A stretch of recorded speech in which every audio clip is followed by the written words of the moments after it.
Kemarin pada tanggal 16 November 2003 adalah hari di mana saya telah mengabdikan negeri kepada negeri ini selama 40 tahun. 40 tahun pengabdian saya habiskan. Hidup saya lakukan untuk pengabdian kepada bangsa negara. Hingga berakhir sebagai purnawirawan Polri dengan pangkat Komisaris Jenderal Polisi. Saya tentu bertanya kepada diri saya, 40 tahun lama ngabdi di lembaga kepolisian negara Indonesia. Tetapi kemarin saya harus bertanya kepada diri saya, apakah benar saya pernah selama itu mengabdi di sana? Dan mengapa markas besar itu terasa asing bagi saya? Itulah yang bergejolak pada batin saya di tanggal 16 November 2023. Saya bermaksud menyampaikan bahwa perasaan ketidakadilan itu ada, dirasakan. Dan ada benar adanya. Untuk itu, saya perlu sampaikan beberapa hal sebagai berikut. Pertama, saya mengikuti proses pemeriksaan pada tanggal 16 November 2003. Bukan dengan upaya mangkir. Karena saya sadar, saya harus taat hukum. Rekan-rekan pahami bahwa kami dipanggil untuk diminta keterangan pada tanggal 8 November 2023. Tetapi di dalam waktu yang sama, saya juga harus melaksanakan tugas-tugas saya sebagai Ketua KPK, hadir di tengah masyarakat, epicentrum pemberantasan korupsi dari wilayah barat, yaitu Aceh. Sehingga saya harus berangkat ke Aceh. Itulah sejatinya bukan dengan upaya mangkir, tetapi itu adalah menyesuaikan berdasarkan pada agenda kerja lembaga KPK. Semua bersifat informatif dan semua dilakukan secara komunikatif. Tidak pernah ada jeda antara komunikasi dan informasi. Karena sesungguhnya staf Biro Hukum dan Korsup terus membangun komunikasi dengan para pihak penyidik. Yang kedua, saya hadir dan menuntaskannya, tetapi saya sungguh dikagetkan. Mengapa kendaraan pribadi saya tidak tahu keberadaannya. Dan saya melihat tidak saya temukan kendaraan tersebut.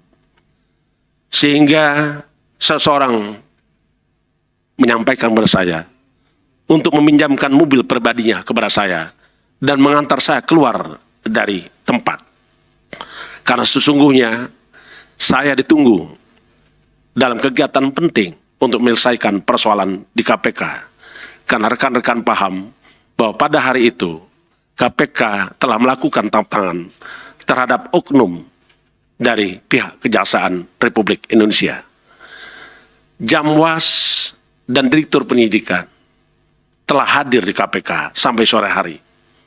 Saya kembali ke kantor untuk menemui rekan-rekan sejawat saya, sesama aparat penegak hukum dari Kejaksaan Republik Indonesia. Yang ketiga, padahal saya telah melaksanakan kewajiban dan memenuhi kebutuhan penyidik, termasuk juga telah memberikan keterangan sebagai saksi, sebagaimana apa yang saya lihat, apa yang saya dengar, dan apa juga yang saya alami, dan apa yang saya ketahui sendiri. Telah dikatakan dan telah saya sampaikan selengkap-lengkapnya, termasuk juga memenuhi permintaan penyidik terkait dengan permintaan dokumen LHKPN saya, telah juga saya serahkan kepada penyidik melalui Biro Hukum. Keempat, saya dalam status sebagai warga negara Indonesia sungguh berharap seluruh proses pemeriksaan dilakukan dengan prinsip sebagaimana hukum yang berlaku. Tentulah kita menunggu keadilan. Tentulah juga kita berharap kepada seluruh anak bangsa untuk mengikuti dan mewujudkan nilai-nilai keadilan tersebut. Kelima, saya paham rekan-rekan media menunggu saat itu. Saya sadar rekan-rekan menunggu. Dengan kesadaran bahwa saya adalah pejabat publik, tetapi juga saya sebagai manusia. Terkadang saya butuh waktu untuk jeda. Terutama di situasi yang begitu saya anggap situasi abnormal yang tidak bisa saya jelaskan saat ini. Apalagi sehari sebelumnya, saya tidak tidur karena menangani tindak pidana korupsi terkait dengan pejabat Bupati Sorong. Rekan-rekan saya dari awal saya sampaikan pada rekan-rekan bahwa itulah pengabdian kita sebagai anak bangsa. Rekan-rekan sekalian yang saya hormati, saya Philip Bahuri tidak ada di KPK. Saya selalu hadir di KPK setiap hari Senin sampai dengan hari Jumat. Dari jam 8 pagi sampai dengan jam 17.00. Sesuai dengan aturan jam kerja pegawai KPK. Dan lebih sering sampai malam hari. Dan tidak jarang bernasib seperti rekan-rekan wartawan yang berada di sini hingga waktu subuh. Seperti saat tangkap tangan pejabat Bupati Sorong, tanggal 13, 14, dan 15, 2023. Saya prinsipnya, dan kita semua sama-sama mendukung, bahwa peristiwa hukum haruslah terang benderang. Itulah cara pandang saya, yang saya dapatkan dari seluruh dosen saya, guru saya, para pakar hukum. Dan saya harus diposisikan sebagai penegak hukum. Dan selalu melihat bahwa cara kerja hukum itu secara terang benderang, di mana penegak hukum juga harus menghormati asas-asas penegakan hukum. Dan tidak boleh terjadi pelanggaran hukum itu sendiri. Kedelapan, saya juga ingin menyampaikan secara langsung bahwa saya telah mengikuti seluruh proses hukum yang berlangsung. Saya tidak peduli bahwa saya Purnawirawan Komisaris Jenderal Polisi, ataupun saya sebagai pimpinan lembaga negara Komisi Pemberantasan Korupsi, saya pertaruhkan untuk menjemput keadilan. Rekan-rekan yang saya hormati dan segenap anak bangsa dimanapun berada, seluruh rangkaian yang telah dilalui perlu saya sampaikan sebagai berikut. Kami menerima pemerintah pada tanggal 9 Oktober 2023, penyidik Kepolisian Daerah Republik Metropolitan Jakarta Raya menerbitkan surat penyidikan dengan nomor SP Sidik 6715-10 Romawi /Res .3.3 /2023 Detkrimsus untuk melakukan penyidikan dugaan tindak pidana korupsi berupa pemerasan, gratifikasi, ataupun penerimaan hadiah yang dilakukan oleh pegawai negeri atau penyelenggara negara.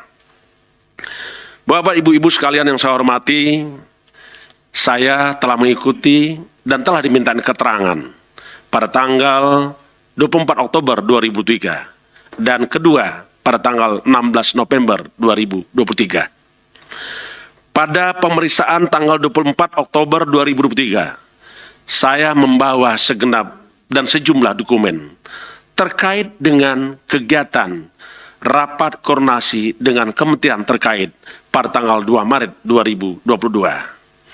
Dengan bahasan penyampaian hasil kajian KPK, terutamanya terkait kajian importasi hortikultura dan buffer stock, yang saat itu dihadiri secara Zoom oleh Menko Ekonomi, Menteri Pertanian, Menteri Perdagangan, Kepala Badan Ketahanan Pangan, dan Kepala Bulog.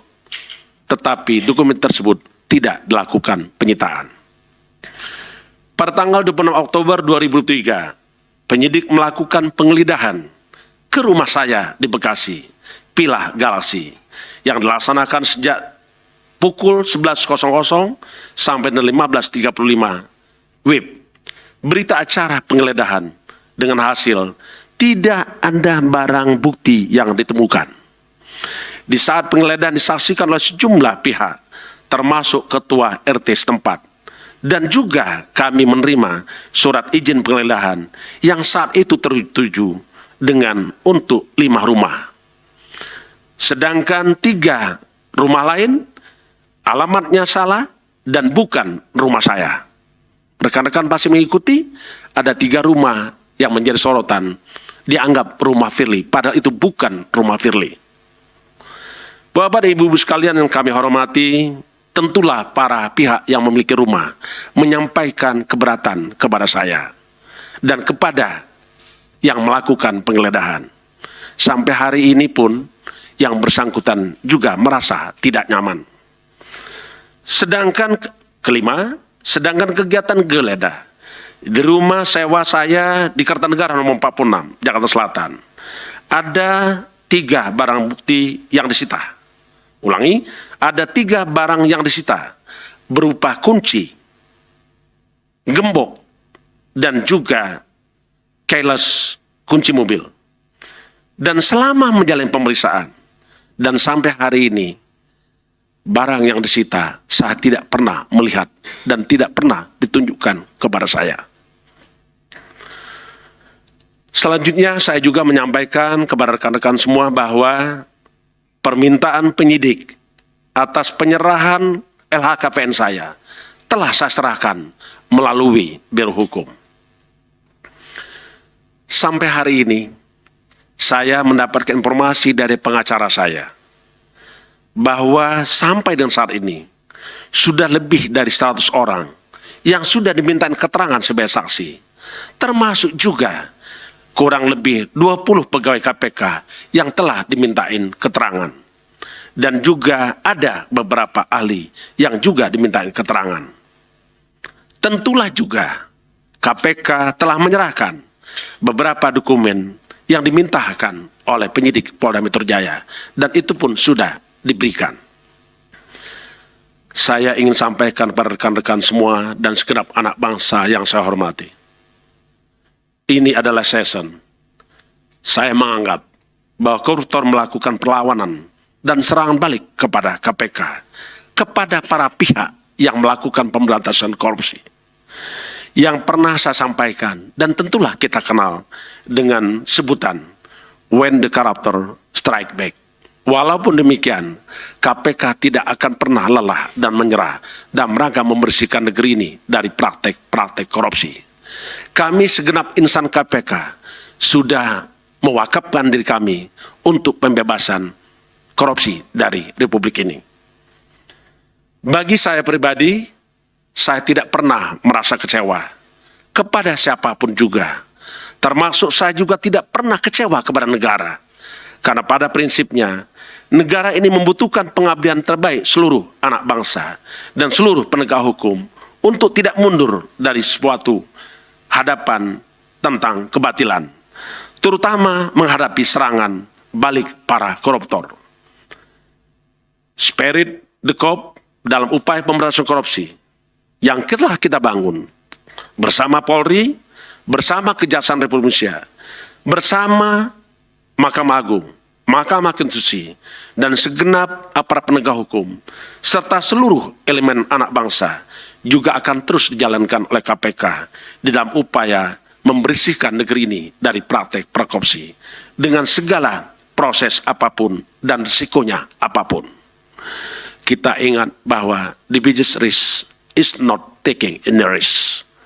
KPK berani mengambil risiko dan membersihkan negeri ini dari praktek-praktek korupsi. Selanjutnya saya berharap kepada semua kita, semua anak bangsa, untuk terus mengikuti proses hukum yang sedang berlangsung. Karena sesungguhnya kita sama-sama mengharapkan keadilan yang sesungguhnya.